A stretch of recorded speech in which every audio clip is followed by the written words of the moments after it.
Alright everybody, welcome back to the SimRacingOnline YouTube channel.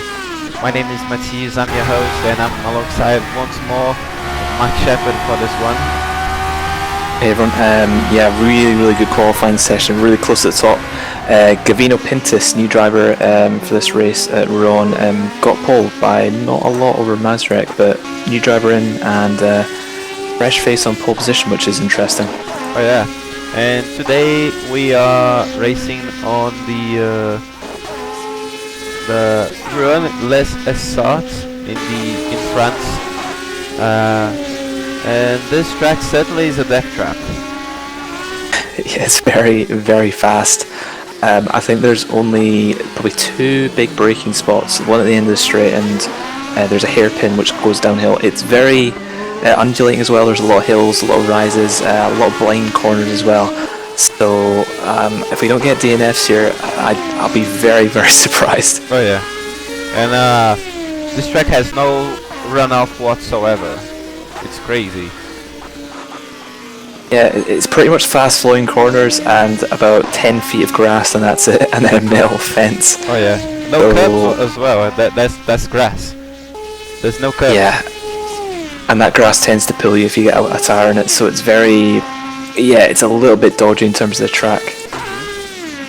So let me give you a rundown about the qualifying session. We have Gavino Pintus, newcomer, just matching the first place by 1/1000 of a second. Not 1,000. Jesus, 1/10 of a second, doing a 1:45.4, followed by Matheus Marçal, unknown one by SimRacingOnline, doing a 1:45.5, followed by Paul Ansley, old guy as well, been racing with us for a long time, a 1:46.2. Then John van der Geest, which is the idea behind the series, with a 1:46.4, and followed by Roberto Bali with a 1:46.5. So the guys are close-ish. They are 1 second apart from each other in the top 5. That's really good. Yeah, there's a lot of the top guys in the championship as well. In terms of the championship, we have Tony Talviti at top on 104 points. Second, we have Roberto Bali on 101. There's a little bit of a gap to Mazrek on 90 points, and it's a really good fight for the rest of the top 10 basically in terms of the championship. But all those guys are sort of in the top half of the field, and we've got quite a big field today. 21 drivers. Oh yeah, 21 drivers, and hopefully no DNFs. But I will be surprised if there's no DNF, because the name of the series, it says for itself, Yeah, the track and is the thing is with dangerous, this, the cars are sketchy, so... yeah, the thing is with this circuit as well, almost every corner is almost flat, pretty much flat, and if you have a crash, it's not going to be a small crash either. I'm not going to jinx it, but I can predict many crashes where drivers are just going to come around the corner and there's going to be someone in the middle of the track, because there are a lot of blind corners here, and it's kind of dodgy, to be honest. Oh yeah. And hopefully we have a clean start this time, because even on KLM we didn't. So yeah, which is surprising. KLM is like, to be honest, we have Bridgehampton, which is a dodgy track. We have Longford, which is really dodgy because it's basically through farm roads. The Kyalami was probably the first conventional track, like the only conventional track we've had so far. And Rouen is kind of conventional, but it's a little bit tight, so I think anything can really happen, to be honest. oh yeah. We have now warm-up is finished. The drivers will be preparing for the race. We have how many new drivers this Back in one now. Yeah, there's a lot of new faces. As I said before, Gavino Pintus on pole. A lot of old faces in there. You can see a lot of the guys at the top of the championship back in here. Mark Brink, I don't think we've seen him before. Mark Brink is a new guy. He was on pole, but he dropped. Lost his pole. He was on provisional pole in the start of the qualifying session. So it should be a really good race here today. Oh yeah, you've heard the man. Leave the pits now. Line your cars. Fire engines. on the inside, which is interesting.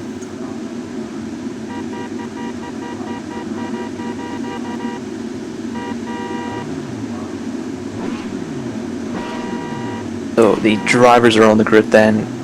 No formation lap, of course, it's just straight into the race. The tyres are going to be very cold, brakes are going to be very cold. Lights are just about to go out. That's green, green, green.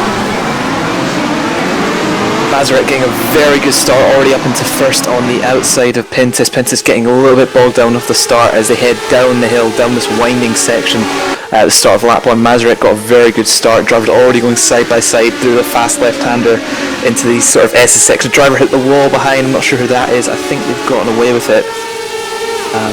Fairly clean start actually, which is surprising. Everyone survived the first corner. Mazurek going very wide though. That's a little Pintus back through into the lead of this race. Just for now though, Mazurek trying to fight back going up the hill. Ponansi catching up to Mazurek because of his error now. Let's see, these cars have really low downforce, but when they get on the slipstream they go. They really go. So let's see how it's gonna turn out for Ponansi there, because he's on slipstream range. And the straight here is actually very, very long, and it's a very fast entry to a straight as well that are coming on to right now, I believe that they're on. Oh yeah. And yeah, so you can be not too far away and still get a great run. Going through this fast right-hander, and Pintus is leading the cars through and onto this sort of highway, which is basically just a conventional road that is part of the track now. And they're going to come through, this is pretty much the last corner, heading into a heavy braking zone, probably the heaviest braking zone in the entire circuit, to pretty much finish the lap. And Pintus leads after a pretty bad start, a mistake from Mazurek, put him back into lead. So Roberto Bali dropped positions. What happened to Bali? I'm not sure. I think he's gone off track because he was in fourth. Not fourth, fifth. I'm sorry. Oh, it was at the end of the straight. He just braked too late, got on the grass and spanned the car around. So a little bit of a mistake from Bali there. He's actually one of the championship contenders. He's second in the championship, so he really doesn't want a bad race. Oh yeah. This is round 4 of 6 in the championship. So oh yeah, first lap down. The only change of position to the top 5 was the mistake by Roberto Bali, fortunately, and Matteo Santini capitalizing on that, got the 5th position. Yep, and the driver is starting to punch up a little bit behind Mazurek. Pintus up ahead has got a lead of about 1.5 seconds, which is a fairly good lead at this moment in time. He's just going to try and break away from Mazurek. Mazurek's a very fast driver, very consistent as well. And yeah, just gaps are just opening up a little bit. I've noticed we don't have Tony Talviti this race for some reason. Yeah, we don't have Tony Talviti this one, unfortunately. Which is a shame, because he's leading the championship right now. We have Bill Grucock in the pits. I'm not sure why. Ah, he lost his front wing somehow. So first driver into the pits for repairs. It's actually surprisingly clean opening lap, to be honest. Oh yeah. Do you have any battles this one, I think? Oh yeah, Matteo Santini and Van Osh for 5th position. Van Osh in the slipstream got on the outside and passed him. That's great. Yep, nice move from Matt Van Osh there. Oh yeah. I believe Van Osh actually won a race this season. I'm not sure which race it was, but he did win a race. Longford, yep. Yeah. We have a 3-way battle for 11th position. Roberto Bali, Kyle Michels and Gerhard Hoffmann. Yep, going through the fast right-hander onto the straight, the start-finish straight now. Roberto Bali just trying to get away from Gerhard Hoffmann, probably one of the most German-sounding names I've ever heard. They're bunching up a little bit, and this part of the circuit is not really an overtaking spot. It's very fast and flowing, and you've got to be very brave if you want to make an overtake here, because yeah, it's just not really a place for passing. You really want to save that for the straight at the back of the circuit. Oh yeah.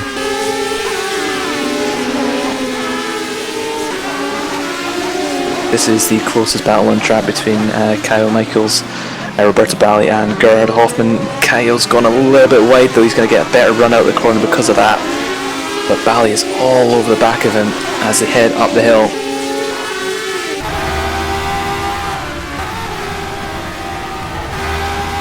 Be interesting to see how tyre wear affects the drivers this race, because it's a very fast flowing circuit. The front tyres should wear out a bit more than the rears. They're sliding all over the place. Yeah, looking at Roberto Bali all over the place on Kyle Michael. Kyle Mikko is a little bit slidey, and that's Roberto Bali on the inside, getting the slipstream. Good run, but let's see what Kyle will do now, because he's on. Might be able to get him back. Oh yeah.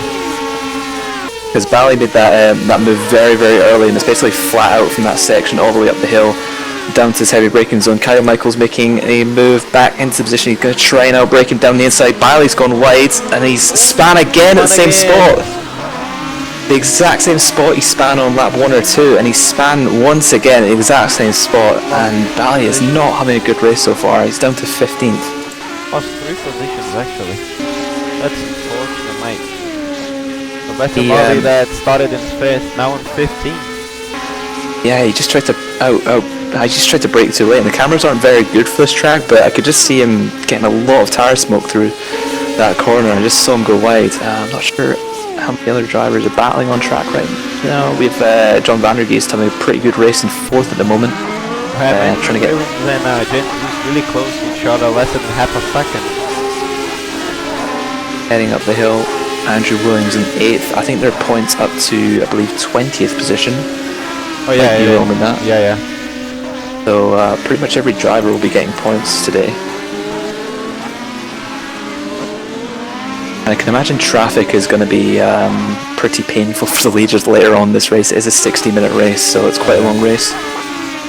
And when I first saw an image of this track, I thought, oh, the track is going to be like a 2.5 minute lap or something. And Anstey going for a move on Mazurek for second. Nice. Anstey going up the inside. Just about managed to get a gap on the inside. Mazurek's going to try and outbrake him, go around the outside, and Mazurek's actually made that move stick, so he's managed to hang on to second, just managed to outbrake Anstey, and that's put Anstey into the clutches of John Van der Geest in 4th. And Van der Geest is on the slipstream range. Oh, he did a mistake. A lot of speed on the corner exit there, catching a little bit of rest. Anstey's closing fast, but that's not a good place to... Oh, Michael's gone in 11th. Michael's gone very wide off the circuit, the same spot with Bally. Oh, Jesus.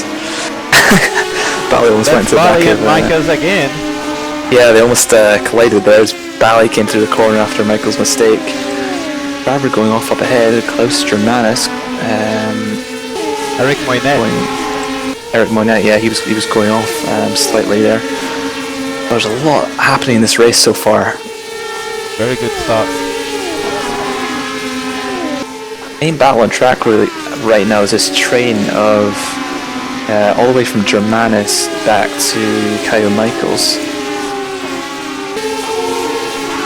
Bally is not having a very good race, and it's kind of a good thing for Talviti at the top of the championship that Bally doesn't have a good race, because they are 3 points apart at the top of the table, and this is the 4th round. Really wide there. There was that Pascal Bauer going very wide, just outbraking himself once again. He just locked up there. Oh, he got on the grass before the corner. Yeah. It's a very difficult corner going downhill, because it's you've got to brake in a sort of, and you're turning at the same time, so you're not braking in a straight line. Got into the throttle a little bit too early. Spun his car around. And stuck there as he stopped. And look at John Van der Geest and Anstey for 3rd place, side by side. Anstey's going to try and go up the fast right hand, and he touched wheels. Oh, that could have ended very, very badly. That's dangerous. Yeah, I think Anstey thought he had more of a gap there, and I'm surprised he didn't actually spin there. Got Van Osh trying to lap Rob Milliken. I thought that was for position. Milliken goes off the circuit, almost take Van Osh out. Yeah, it was almost a very, very bad accident between Van der Geest and Anstey. Oh yeah. We have a battle for 10th now. Gerhard Hoffmann into the slipstream range of Klaus Germanus, but I think that's not gonna be it, because the next corner is not really favorable for a move. Yes, there's not really any overtaking spots until the end of the lap. They just they just basically need to force each other into mistakes. Or just wait for the straight, you know? Yeah, pretty much. I honestly tried to go for a move up the inside of that fast right-hander, and it just didn't really. It's not really an overtaking spot. You need to be patient with these cars. They're quite wide. The rear tires are quite big, so yeah, mistakes are bound to happen. Up ahead, though, we've actually got Matteo Santini trying to get past Rob Milliken, who's lapped.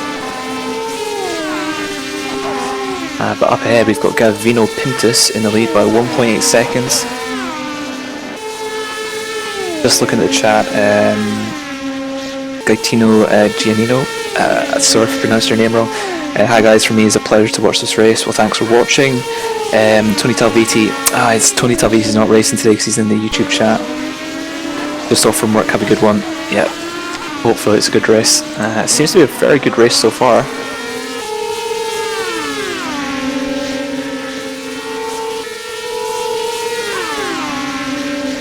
Look at that battle for 10th position, man. Three-way battle. Three-way battle. Bally's going to try and get in with it. He's getting very leery on the straight there. Going to try and go up the inside. Don't break too late, Bally, otherwise you're going to spin once again. And I think that's Germanus. Oh, driver going off up ahead. Gerhard Hoffmann going off onto the grass, just outbraking himself. And Bally's made up 2 positions. So, a bit of opportunistic driving there.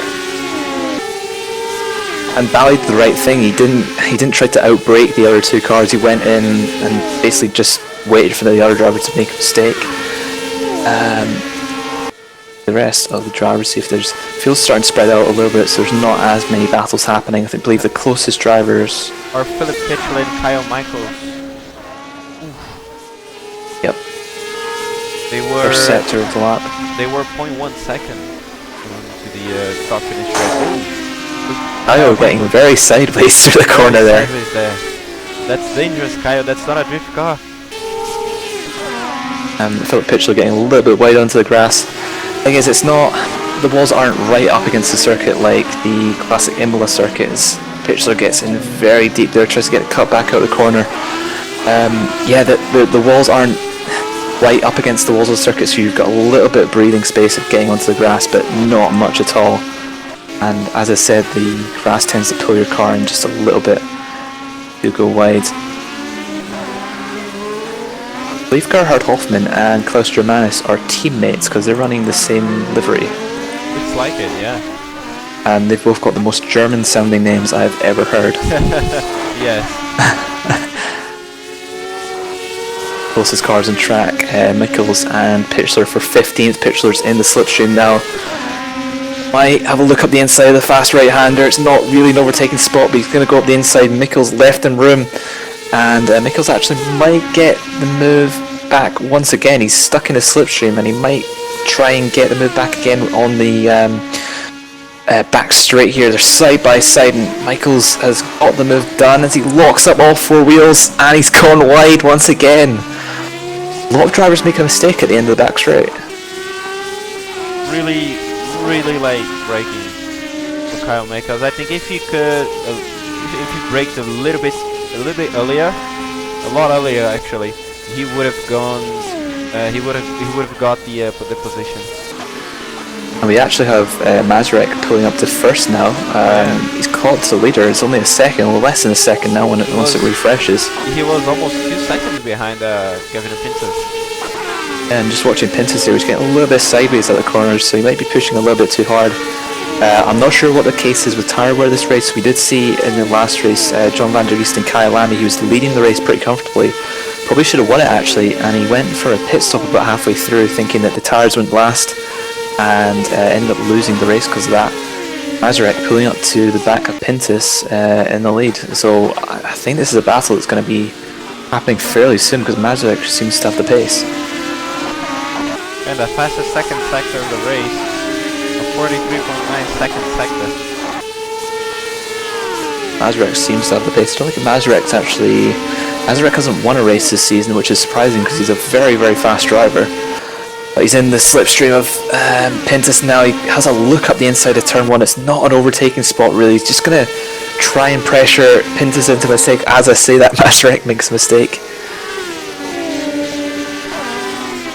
And Mazurek just...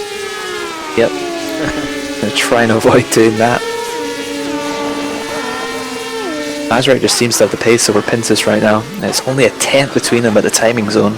I'm not sure what the gap is for you, but it was 10th for me. It's going very wide at the hairpin, getting a much better exit out of the hairpin, but I don't think that's quite the fastest line. I think Mazurek just needs to be patient, wait till the back straight, and the move's going to be fairly simple.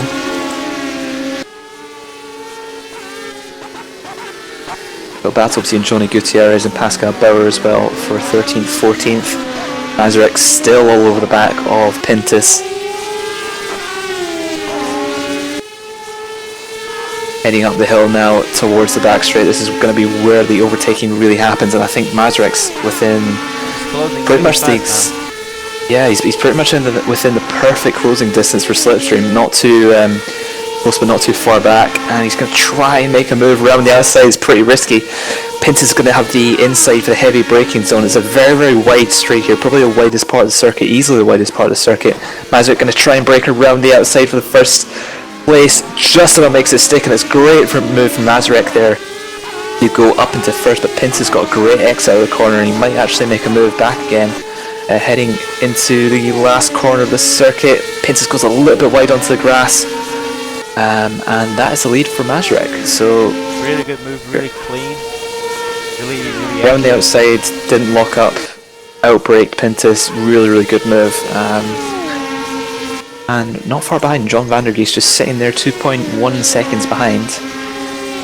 Pintus just seems to be fairly quick, but he just seems to be making a lot of mistakes compared to Mazurek. Looks like he's cracking under pressure. Yeah, he just might be pushing a little bit too hard.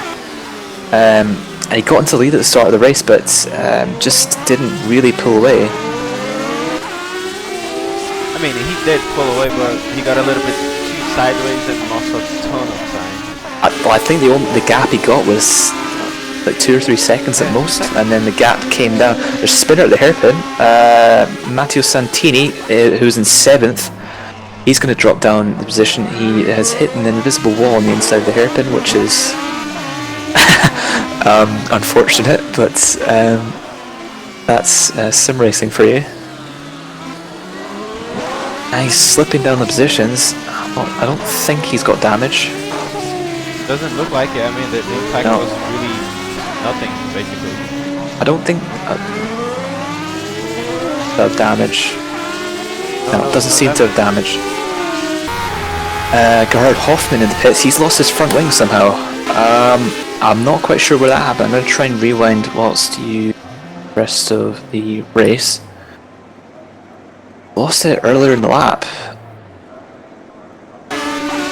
And it's a problem with you if you lose your front wing. Of course, it's a problem if you lose your front wing, but especially for this circuit where you need a really good front end, and where you need to be fast in the corners, basically. Every bit of downforce counts on this one. Yeah, it's a very... Well, you don't want too much downforce because the straight is very long yet. Gerhard just lost on the uphill section of the lap before the straight, which is really unfortunate. He's in 20th, he's not retired from the race, so he can still get points, but... Santini losing the 11th place. You got Johnny Gutierrez after an error. He was really close to closure. Man is now dropping another position, looks like it. Gonna try and go around the outside, and they've collided. Both spun out. Oh, and Pascal Bauer's gone straight into Santini. Just from fast by. Yeah, just from looking at that instant, I don't think Santini really gave enough room on the inside. He turned in expecting there to be more room, and they just collided, so not sure if there was a racing incident. We got Pascal Bauer going for a move on Fischler up the inside at turn 1. Bauer's on the outside, and Santini's now on the grass, all out of shape. I'm not sure what happened there. I think he had too much closing speed and he just went out of shape onto the grass on the outside. Wow, that was really good. Matheus Santini with really good car control, almost losing everything. Yeah, it's It's a really scary circuit, to be honest. All the circuits here are scary with this car. They raced this circuit in the 50s and I think the early 60s because it just got too fast for the cars. Escobar making a mistake at the hairpin. Matheus now in front, 13th position. A lot of drivers making mistakes on brakes today, just outbraking themselves, and I'm wondering if the brakes are getting too cold because there's not really many braking zones in general. Look at John van der Geest closing the gap really quickly from Gavino Pintus. Michael Mazarek just opening 3.5 seconds. Yeah, Mazarek is pulling the gap up front. My gap hasn't updated. I think it's over 3 seconds now. Van der Geest all over the back of Pintus now. Martin McLuhan, first retiree from this race. I believe that was probably damage that he got at some point. Van der Geest clearly has the pace all over the back of Pintus. I think it's only a matter of time before he makes that move. Pintus, he just seems to be very inconsistent in terms of making mistakes, and it's just, you can slide this car but you don't want to slide it too much, and you kind of want to be smooth. And like in general, smooth is much faster with these sort of cars. Roberto Bally in the back of Andrew Williams for 8th.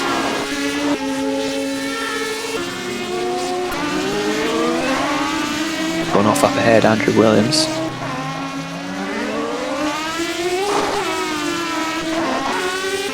And Van der Geest, yep, actually I think he's in the perfect place for making a move here. Tucked into the slipstream, that beautiful Elf Turo livery, as Caitlin Penny pointed out in the chat. He's up the inside of Pintus. Will he make the move stick? No, he doesn't! Van der Geest goes wide again. So many drivers making mistake at the end of the back straight. Everyone just seems to be outbraking themselves at the end of that straight. Just trying to outbrake the opponent, and they just end up outbraking themselves. Yeah, and it's just so many drivers making mistakes, and you can see how much that's cost Van der Geest. He's actually pitting right now, maybe for new tires. I'd be surprised if he didn't flat spot those tires completely, because cameras in this track aren't very good, so I just saw Van der Geest flying past the camera, smoking all 4 wheels. But yeah, you can see how much time he's lost. He was challenging for 2nd, now he's down to 6th after this pit stop. Be very careful getting out of the pits here because you do emerge onto the racing line. Van der Geest has emerged in 7th, so he's lost a few positions, but it'll be interesting to see these tyres actually give him any more pace.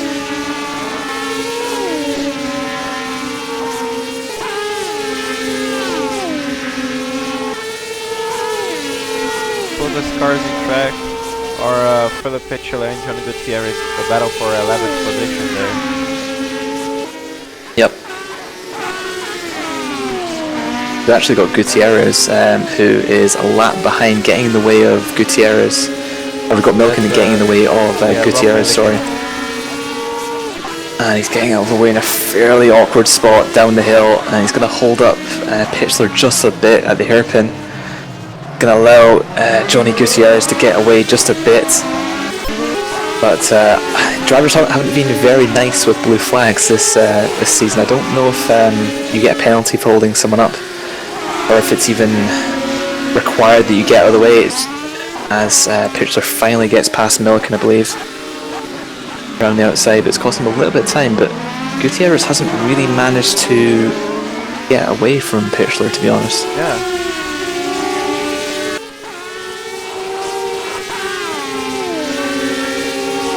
He's out of the slipstream range. I'm not entirely sure. No, he's closing in little by little. But I think Pitchler's within good range, and Gutierrez took a very interesting line through the flat right-hander, taking a very weird line on the inside, which I think cost him a little bit of time. He's not close enough quite yet, Pitchler, to make the move. They both make the corner, which can't be said for a lot of drivers this race. Van der Geest he's in the pits again. What happened? Wondering if he's got a stock go penalty for speeding. problem with this pit lane is there's no speed limiters for these cars, but there is a speed limit. I believe it's 60 miles per hour. And he's going to merge in front of Gutierrez. You have to go around to avoid him, but that was very close. Pitchler up the inside of Van der Geest there. And Michael's getting lapped. And Michael's actually got off the circuit there. And he's lost his front wing. No, he did crash into the barriers there. Oh no. He's lost his front wing. So Van der Geest has emerged. I don't know if he took new tyres or not. I don't think it's really going to matter too much, but he's emerged in this pack that was Gutierrez and Pitchler and Santini now. Santini's caught up to these guys. Four-way battle for 10th position. Yep, I've got no doubt that Van der Geest is going to manage to get past Gutierrez here, because Van der Geest did have the base earlier in this race to basically be in the top 5, so he's a fairly quick driver. He should have won in Kailami, I believe, but he made that pit stop, and it basically cost him the race with Moine in the pits. Eric Moine in the pits for some reason. Not sure if that's because he had damage. Van der Geest all over the back of Gutierrez. He's going to go to the outside and try and make a move. Hopefully they make the braking zone. He's going to try and brake a bit earlier. Both just about make the corner. Gutierrez goes a little bit wide. Van der Geest is going to get a much better exit out of the corner. And he's going to tuck back into the slipstream before the final corner on this lap as they head into the start-finish straight. Just about halfway through this race. Oh! Really bad crash on John Van Geest there. I think Philip Pitchler tapped him in the back and just crashed this car really bad. I think what happened there? That happened on the straight as well, so they must have had some... Oh, Pitchler had so much closing speed, and... I think that's a DNF for John Van der Geest. Well, to be honest, it's in a very convenient spot because it's right before the pit lane, but I believe is DNFing, so he has stopped his car. Going again.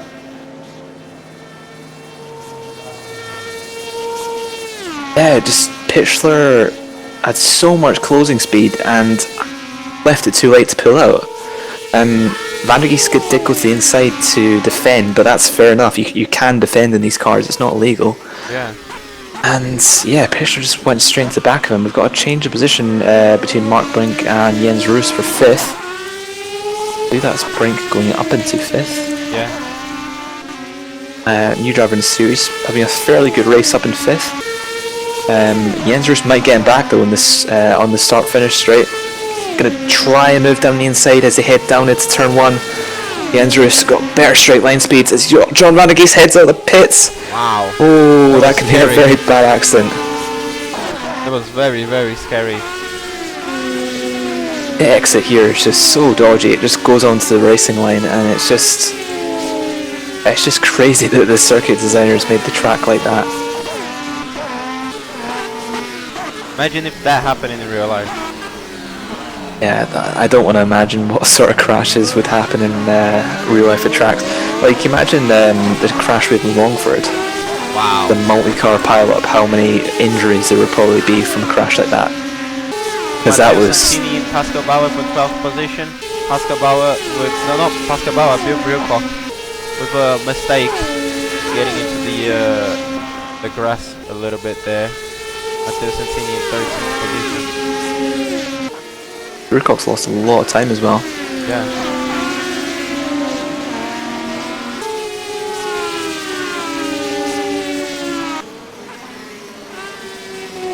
Roberto Balli's having a fairly good fight back. He's in 7th now. Last time I think we saw him, he was in 15th. And he wants to get as many points as possible because he is fighting for the championship. And to be honest, so is Michel Mazurek up in 1st at the moment. Drivers do want to be thinking about the championship repercussions from this race. This is the 4th round of 6. In 2 weeks we have Crystal Palace, and 2 weeks after that we have the Oostenrijkring. So not many races left in this season.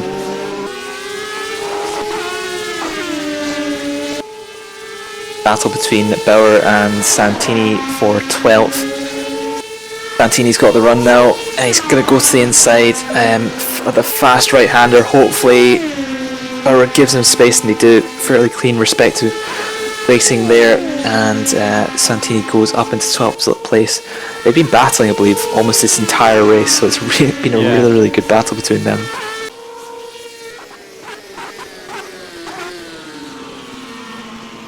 And hopefully there's more to come, because those are two gentleman drivers that they give space to each other. Yeah, you can't afford to really be aggressive. You can't go for dive bombs in this car because it's just not going to work. What happened there? He catch debris. Just what happened? Wow. Yeah, he caught debris at the last corner. Yes, he did. And he he's tried to go into the pits. Is Santini stuck? I think. Looks like. No, he's not. He's not. He's getting off. I don't know. That was crazy. I don't think I've ever seen something like that. I think he hit debris at the last corner, and yeah, there's debris on the exit of the last corner. I think that was Gerhard Hoffmann who DNF'd not long ago. Yeah, 1 minute earlier. He hit a front wing, he hit a wheel, just a random wheel sit on the exit, and then he went onto the grass. And it doesn't look like he got damaged, but I think he was heading into the pits possibly anyway. Yeah. And then he tried to back out, and then he thought, okay, I'm going to go back into the pits. And then he finally got into the pits, but weird accident there. I don't think I've ever seen debris hitting a car like that in an rFactor 2. It was really hard and hard. That was scary. Gerhard Hoffmann out of the race. With the battle for 5th position, Mark Rankin entry. But John van der Geest, who is lapped, actually, making a mistake there, going wide of the hairpin. And there is an invisible wall there, so you can't just cut the corner. And he's going to try and rejoin in a good place. And Bally's almost had a spin right behind van der Geest. Seems to be a very mistake-prone race here today. A lot of mistakes happening today. Oh yeah. We've got Martin McClune in the chat, YouTube chat, saying stupid crash in the straight, don't understand why. He was the first to DNF in this race. And he said, well, it's a DNF series and I must be winning with most DNFs. Yeah, if you can't win the race, you may as well win with most DNFs or something else. Don't worry, Martin, we'll be doing something special for you at the end of the series. If we get the most DNFs on this one. Oh, Mark Rank. All over the grass there. Trying to lap van der Geest, and van der Geest doesn't necessarily need to let him pass, but almost going into the back of van der Geest. That's dangerous, van der Geest. You're lapped already. Just let the man go. I think he might. I don't know about van der Geest. I think he might be pretty annoyed with that incident he had on the start-finish straight, which you're going through now. Must be pretty pissed off, to be honest. Because it wasn't his fault at all. It was the driver. I think it was Pitchler behind. Pitchler, had too much speed and crashed in the back of him. That's the thing. Pitchler had so much speed. It was an easy pass for him, but he just left it too close to the back of van der Geest, and because of that he went to the back of van der Geest, and it just bad accident to have. It's pretty much ruined van der Geest's race. He was pretty much, he made a few mistakes. He was in 8th, 9th, 10th, that sort of ballpark. Now he's down to 15th. So not a great race for van der Geest after Kyalami. I think the closest cars in track are Gutierrez and Klaus, I think. Also a battle between Jens Roos and Mark Brink, and Bally isn't too far behind that.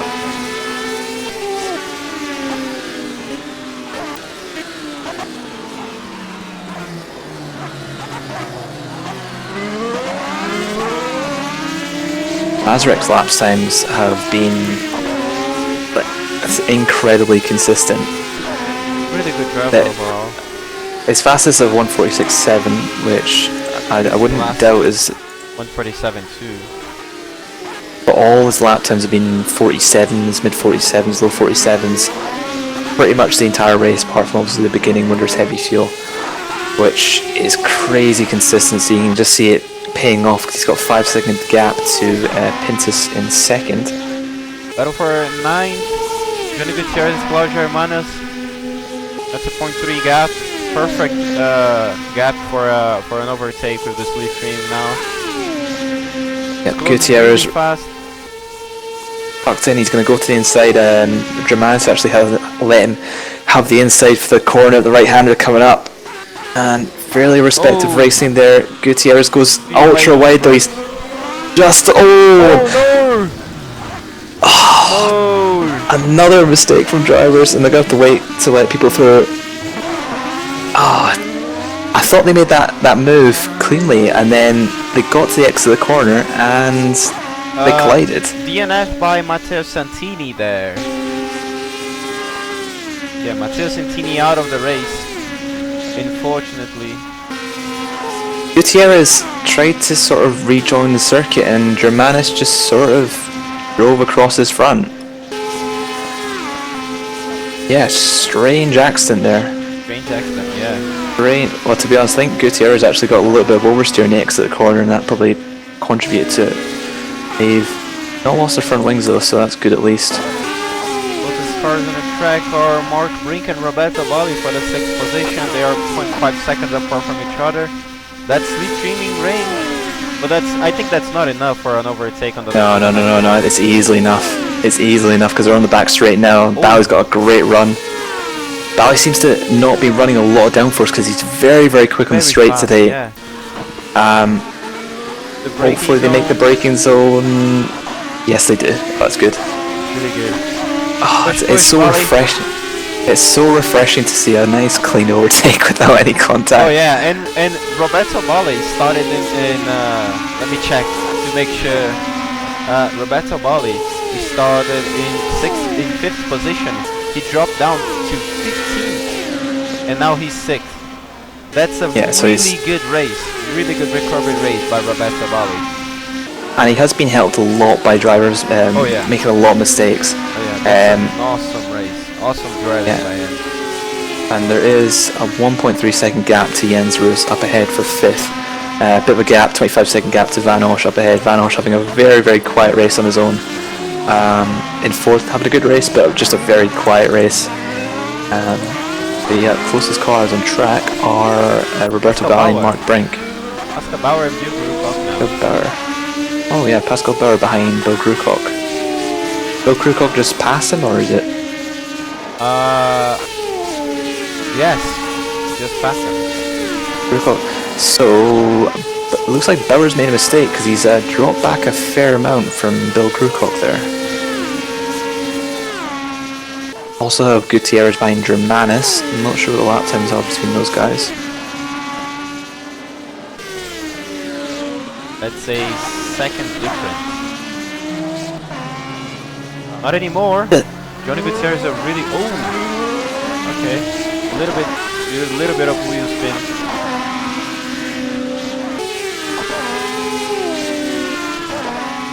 And this is the thing between the top drivers in the series and the rest of them is Mazurek is consistently 147s, 146s every single lap, and he isn't really battling, but his lap times have been consistent the entire race, and he's not made many mistakes, or if any mistakes at all. Compared to other drivers who are dipping into 148s, 149s, 150s, who are all dropping back. And that's the difference between someone like Mazurek and the rest. Not sure if it's a lack of practice or just the car is not handling as they want it to, but... Pass a slap by John Vandegeest there, 146.6. Quick, and his previous lap was a 146.7, so he's going fairly fast right now. He is on newer tyres than probably most of the field though. Yeah. He's 1 lap behind, by the way. Yeah, which is a shame. Not 146.6, 146.5. Yep. Oh, yeah. Fastest lap by about 2/10, I believe, over Mazurek. Yeah. I'm guessing. Yeah, Mazurek 146.7. Balli right over the back of Jens Roos as they head up the hill. Managed to reel him in. If he keeps that distance of 0.3 seconds from James Hughes, it's gonna be a really easy overtake into the straight there. Yep. And as I was saying earlier, I don't think Bally is running as much downforce as most other cars. Jenser's going to the inside. Bally just seems to be getting a great run up that hill, trying to make a move possibly around the outside of the fast right-hander. He doesn't want to be too close because he's not going to have a great draft down the straight. Maybe he's going to have to tuck back into the slipstream to get a little bit more slipstream. Going to try and around the outside. Hopefully they make the corner this time, because we've seen a lot of mistakes this track. At this specific corner, Bally braking a little bit earlier, and he's made the mistake. Great move up into 5th there for Roberto Bally. And we need to highlight something, that Roberto Bally dropped once into 15th position. Now he's back on 5th, where he started the race. And another fastest lap by John Van der Geest, 146.4. And yeah, Roberto Bally, his first half of his race wasn't very good, and then something just clicked, and he's not been, like, a few mistakes early in the race, and now he's just going pretty damn quick. Well, not pretty damn quick, but he's just making positions up. Yeah, really consistent driving now. I don't know if you saw, but James Hughes just got a lot of sideways action behind Roberto Bally into the first couple of corners. Yep, so the rear tyres might be going. Bill Grucock's DNF from this race. Just DNF, right? I'm not sure what happened there. His front wing. Oh, what has happened there? Oh, I think he's lagged out. Car just went straight. Unfortunate for Grucock. He was in 14th, 15th, right about there. Of course, it wouldn't be the DNF series if we didn't have any DNFs. Got a battle between Germanis and Gutierrez for 10th.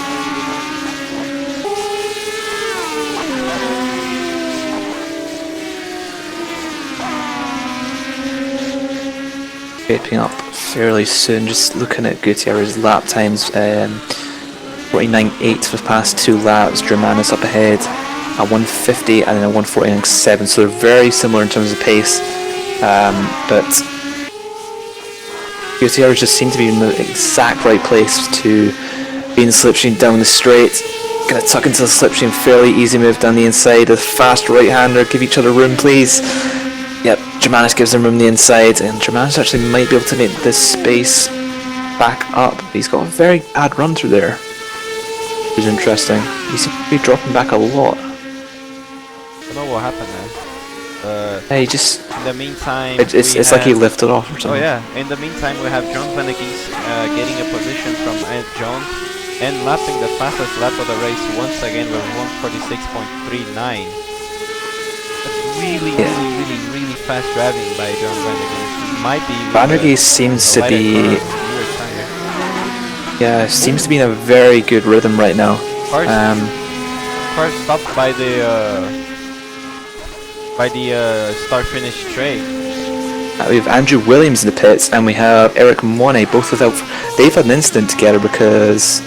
I'm just trying to rewind right now. Yeah, big incident there between Andrew Williams and Eric Monet.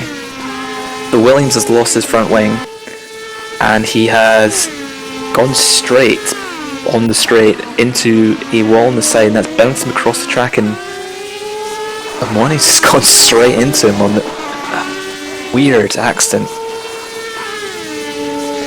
Weird accident. They're both still in the pits for repairs. Williams was in 12th, Eric was in 15th. Van der Geest's lap times have been, well, apart from the last lap, laps before that were 46.7, 46.5, 46.4, 46.3, so just quicker every single lap. Sort of what you get with these cars, if you nail a lap and you keep nailing laps, you just get the momentum and you just feel in rhythm with the car, and he seems to be in that sort of rhythm. Just compare that to Mazurek up front. Mazurek, I doubt he's really pushing 100%, but he's in the low 47, so And he's going very, very fast at the moment.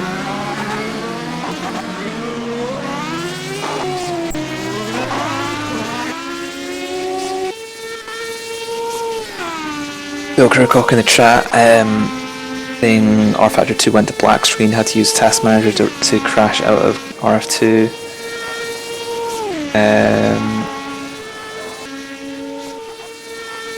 That is bad luck. That's a shame, view. Hard to read that. I could tell it was disconnection already because his car just went straight, and unless he just passes out or something, it's going to be a computer problem there. Yeah. And his last message was saying this is an outstanding track. Yeah, it's outstanding. It's also scary as crap with these cars because it's so fast. And we are in the final 15 minutes of the race. Yep, this race seems to have gone very, very quickly. Been a lot of accidents, a lot of mistakes from drivers, which has been really, yeah, it's been really surprising the amount of mistakes because it's just, I don't think it's the hardest circuit. It's probably one of the fastest, but I don't think it's the hardest. Yeah, and look at that, John Van der Geest 146.28, fastest lap of the race once more. I'm just wondering, is he catching Bauer? He might be catching up to Pascal Bauer. Oh yeah, he's gonna catch up. Yeah, Bauer is struggling right now, and I'm not sure why. But all of his lap times have been low 150s. So like 54s, 51s, like not very fast at all. And Van der Geest catching about at least 3-4 seconds a lap. So yeah, I wouldn't be surprised.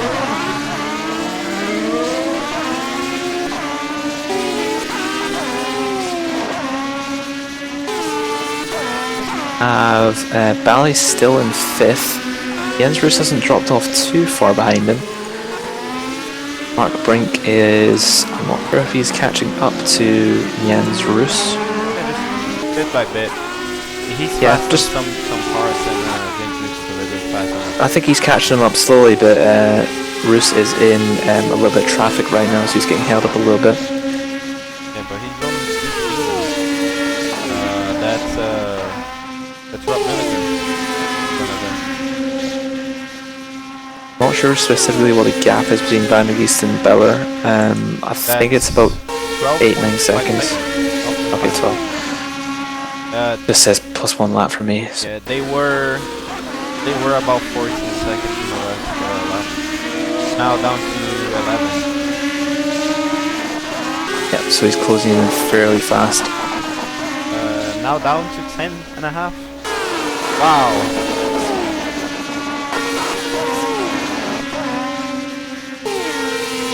Going on board with Bauer, he seems to be going very, very cautiously, just very gingerly around the circuit.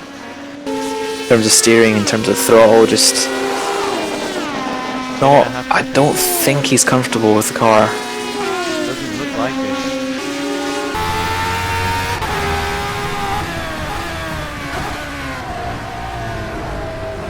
I think the tires are, short or something, because his last lap was at 152. He's fastest at 150.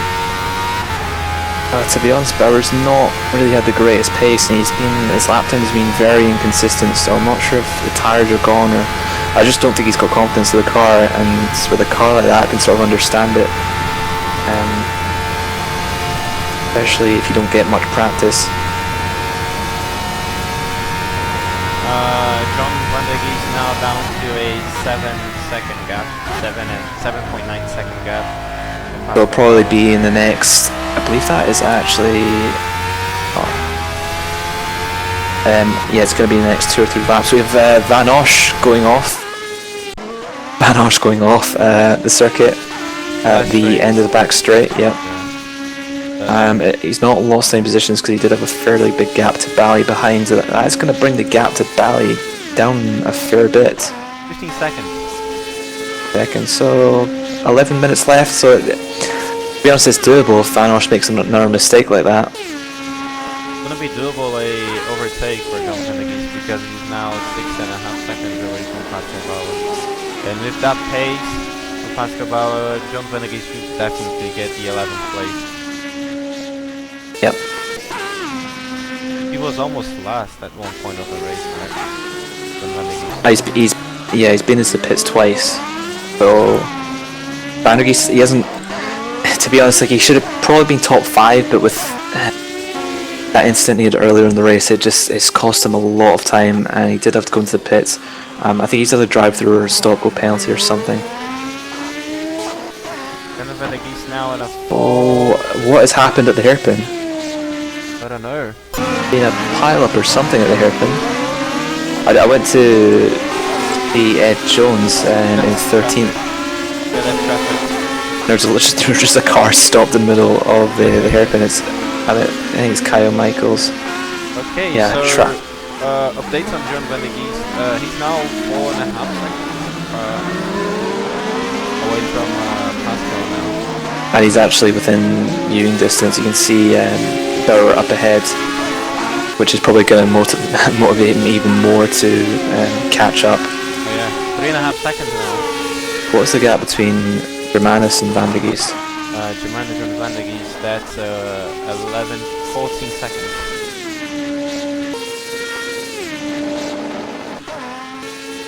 That might be doable as well. I'm not jinxing it, but that might be doable.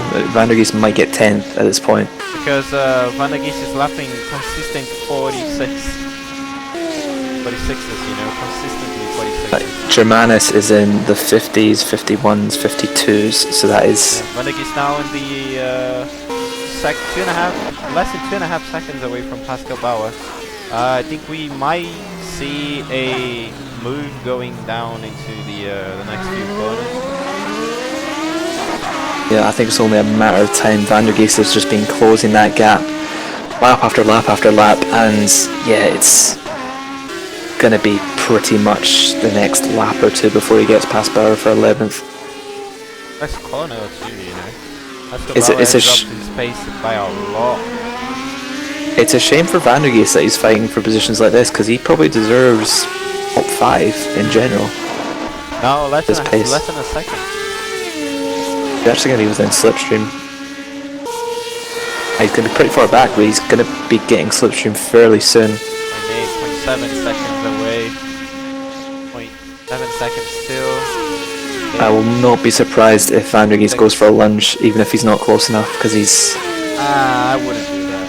That's 7 minutes left for the final, for the end of the race. He's going to the outside. You can see how far to the inside Bauer is going. It's like he's taking a completely different track, and Vandergeest is going to get an amazing launch out of this corner. In the slipstream now, and is he gonna, I don't think he's going to make a move at the last corner. He's going to wait for the start-finish straight. Bauer is going to try. He's not even going to defend, and Vandergeest goes past up into 11th. Not sure how far he's behind Germanis, but I believe that gap could close. That's a 18-second gap. Now he just closed by a lot when he overtook Pascal Bauer. What's the gap between Germanis and Vandergeest? 18.5 seconds now. 17.9 now. I don't know. Germanis isn't lapping very fast. Last lap was a 53, and Vandergeest with a slipstream, I can imagine that'd be pretty quick. 46, so 7 seconds on the last lap, which is a lot. And there is a battle between Brink and Roos. Brink and Roos seem to be fairly close, battle for 6th. But yeah, I think they've been very similar in terms of pace. Roos. Too early on the throttle there. He didn't lost any time though, but it's a problem when you find a driver who is very similar in pace. You can't catch up, but you know he's there. I'm not sure how to describe it. Like, you can't make margins. You can't catch up. I'd rather be in Brink's position right now and trying to hunt him down, but Brink doesn't have the pace over Jens Roos, and Jens Roos doesn't have the pace over Brink, so they're just maintaining this gap of about 1.5 to 2 seconds. You can see how much steering input Mark Brink needs to put on his wheel just to make that wide right-hander there before the corner and making So I'm wondering if he's running a very low downforce setup, especially for a straight like this. I think that's probably tire wear in the front end. Possibly, yeah. Yeah, having to put a lot of lock through this slow right-hander.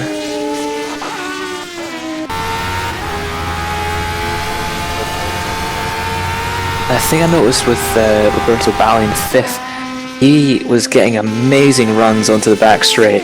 Just seemed to be closing up so much, and I'm not sure if he's geared his car really well, like going up that hill and he's just getting a lot more torque up the hill, or if he's just running a lower downforce setup or something, but he was getting amazing runs onto the back straight, and that's why he was so quick. Oh, yeah. And it might explain why he was having difficulty braking at the end of the straight. If you're running a lower downforce setup, it is a little bit harder to brake and get the car stopped.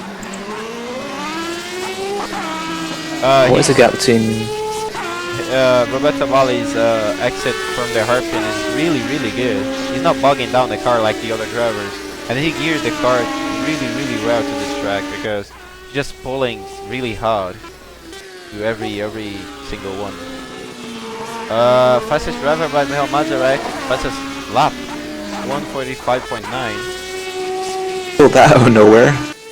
Out of nowhere.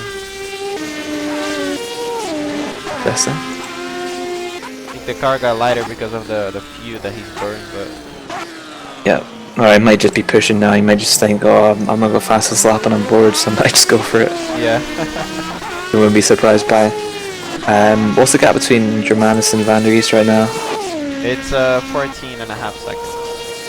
Okay, so less than 5 minutes left. I don't think it's really going to happen. Yeah, I mean, it's only going to happen if Germanis crashes the car or something. Brink's engine's blown. Really? Yeah, he was in 7th position. His engine's blown. Oh no! I think. Look oh no! Really unfortunate. Oh, I thought he downshifted too early. He on the entrance to the back straight, he was all over the grass on the inside, and as I was saying before, it pulls you. The grass likes to pull you onto the inside of the circuit, and he's been pulled onto the inside, and he's hit a wall on the inside, and it's just blown his engine. He's hit the wall, and we've also had Ed Jones retiring from the race. Look at Klaus Hermanas losing a lot of pace. John Van der Geest up in 10th position. Wow. And Ed Jones happened? as well. What happened to Germanis there? Did he make a mistake? Yeah, yeah, probably because John Van der Geest was like 15 seconds away from him. Yeah, but Van der Geest is close right. That guy was 15 seconds. Yeah, he just hit the wall. Germanis just hit the wall, and that's Van der Geest up into 9th. It's kicking off here. Brink, he's going to be so annoyed with himself because that's like the last 4 minutes of this race. Yeah, and Brink 4 minutes to go and you DNF. 6th, right? Brink? 7th, I believe. 7th. So good points. He was trying to close down Jens Roos. Got too many tires on the grass on the inside and just pulled his car into the barrier. Last 2 minutes of the race, guys. Push. Yep. Don't think there's any battles happening on circuit. A lot of DNFs this race compared to the last one, I believe. 2 DNFs in the last 2 minutes we've had.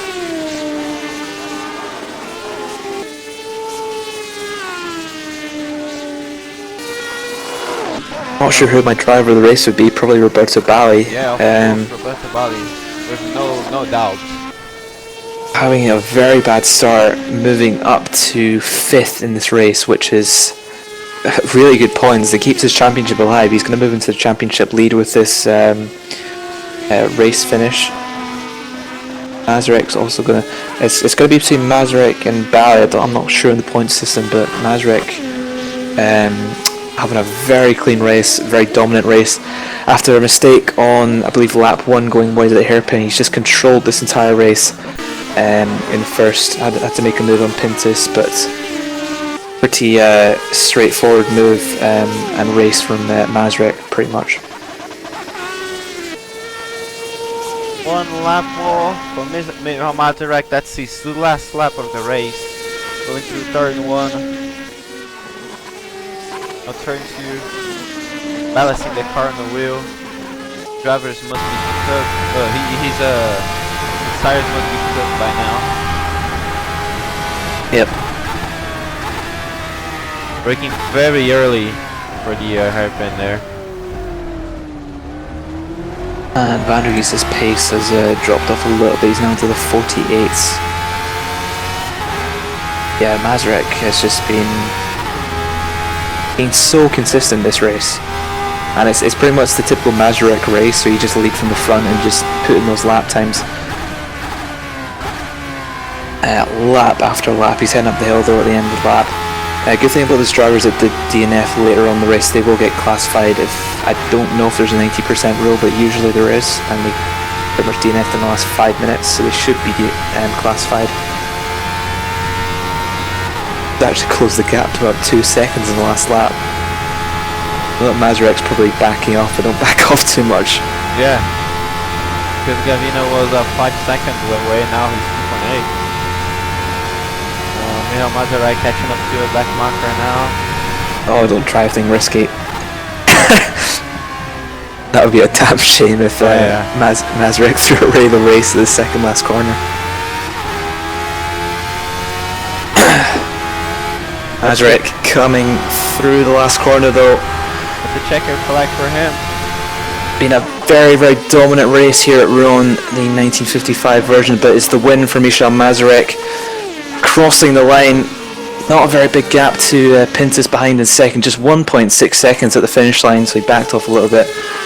Gonna pull on state seconds back, about 20 seconds back, finishing in third.